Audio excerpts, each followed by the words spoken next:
রুই মাছ তরকারি করার জন্য, কচু দিয়ে আলু দিয়ে রুই মাছ তরকারি করার জন্য ঝাল ঝাল আমি 3 পিস, বেশি ছিল না, 3 পিস ছিল, সেটা দিয়েই তোমাদেরকে রান্না করে দেখাবো। নুন হলুদ মাখিয়ে নেব, এই নুন আর হলুদ, ডিম আছে,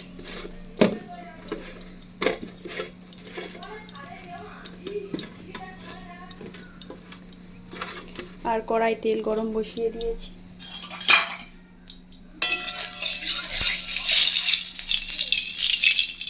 কড়াই গরম হয়ে গিয়েছে, একটা একটা করে মাছ ছেড়ে দেবো।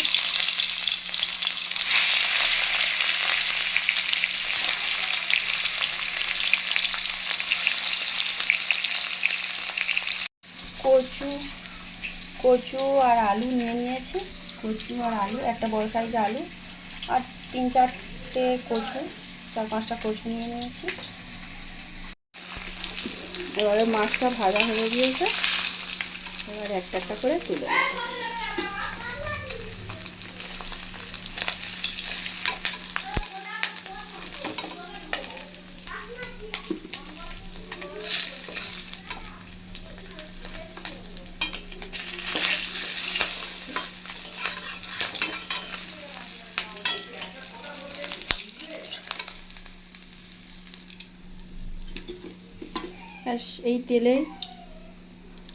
এই তেলেই দিয়ে দেব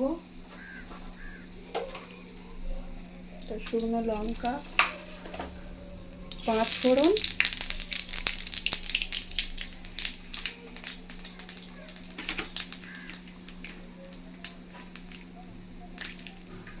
দিয়ে দিচ্ছি কাঁচা লঙ্কা আর পেঁয়াজ। আমার বাড়িতে যা উপকরণ থাকে সেই দিয়েই রান্না করে তোমরা দেখবে। বেশি মশলাপাতি বা বেশি করে রান্না করলে যে ভালো হবে তার কোনো মানে নেই। তোমরা সিম্পলভাবে রান্না করবে। একটু তেল দিয়ে দেবো, তেলটা একটু কমে গেছে।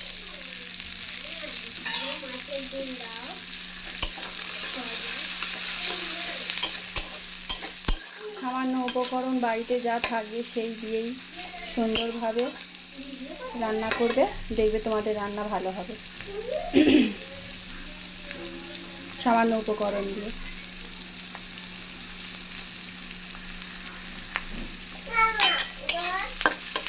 আমরা কাঁচা লঙ্কার তরকারি খাই, কাঁচা লঙ্কা একেবারে ভেজে নিলাম। এবারে আমি এই হালকা পেঁয়াজ ভাজা অবস্থায় আমি দিয়ে দেব আলুটা আমি আগে ভাজিনি, আমি ভাজবো না, আমরা এরকম করেই রান্নাটা করি। তোমরা এরকম করে রান্না করে খেয়ে দেখো, ভালো লাগবে। আলাদা আলাদা করে এগুলো তোমরা ডায়েট মেনটেনও করতে পারবে, অল্প তেলে ভালো রান্না হবে। এই পেঁয়াজটা ভাজতে ভাজতে তোমার আলু ভাজা হয়ে যাবে, কচুও ভাজা হয়ে যাবে। তোমরা দেখো, তোমরা বাড়িতেও করে খাবে, দেখবে ভালো লাগবে, খুব সুন্দর লাগবে। এটা ভাজতে দেবো, মাঝে মাঝে নেড়ে দেবো যাতে পুড়ে না যায়। এবার ভাজা ভাজা হয়ে গিয়েছে, দেখো দেখো ভাজা ভাজা হয়ে গেছে, পেঁয়াজও ভাজা হয়ে গেছে। এবার আমি দিয়ে দেব লবণ স্বাদ মতো,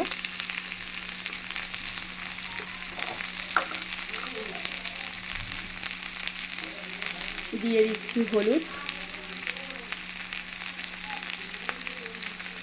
আর যেহেতু আমরা কাঁচা লঙ্কার তরকারি খাই, ওই জন্য একটু সামান্য কাশ্মীরি লঙ্কার গুঁড়ো দিয়ে দিলাম। দিয়ে ভালো করে নাড়ো, নেড়ে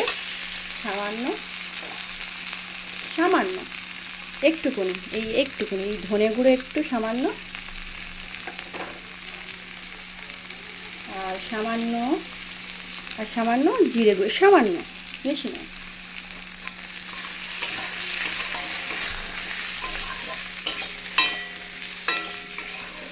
ঝাল ঝাল তরকারি করতে হলে মিনিমাম 8-10টা কাঁচা লঙ্কা দিতে হবে, দিয়ে ভালো করে কষাতে হবে। তোমরা সত্যি বাড়িতে বানিয়ে খেও, খুব সুন্দর লাগবে। রুই মাছ দিয়ে করবে, কচু আলু। আমার ভালো করে আমার কষানো হয়ে গিয়েছে। এবার আমি পরিমাণ মতো জল দেবো।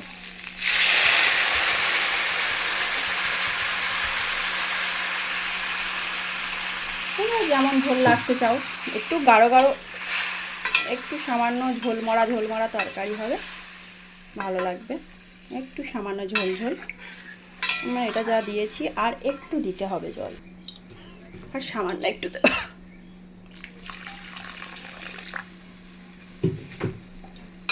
এটা এবারে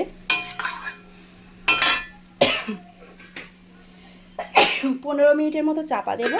হ্যাঁচি হচ্ছে।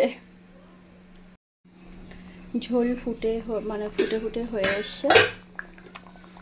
আমি একটু জিরে দিয়েছিলাম, ধনে গুঁড়ো দিয়েছিলাম। এবারে একটু সর্ষে বাটাটা দিয়ে দেবো, সামান্য একটু সর্ষে বাটা, সামান্য 1 চামচ। সর্ষে বেশিক্ষণ ফোটালে তিতো হয়ে যায়। এবারে মাছটা আমি দিয়ে দেবো, দিয়ে ফুটে উঠলে নামিয়ে নেব।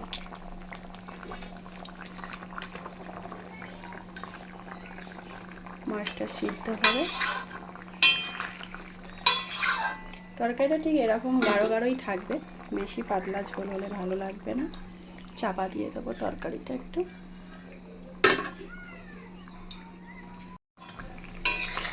এবারে মাছটা সিদ্ধ হয়ে গেছে, এবার লাগিয়ে নেব।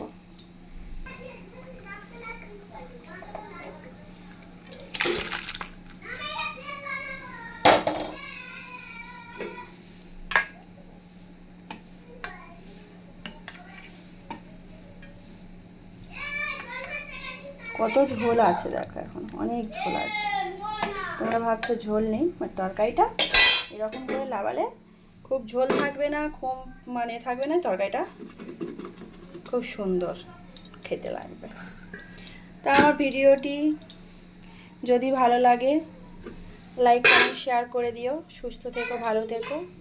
আমাকে কমেন্ট করে জানিও আমার এই রুই মাছের কচু দিয়ে আলু দিয়ে ঝোলটা কেমন লাগলো। সাবস্ক্রাইব করে দিও যারা সাবস্ক্রাইব করেননি। টাটা।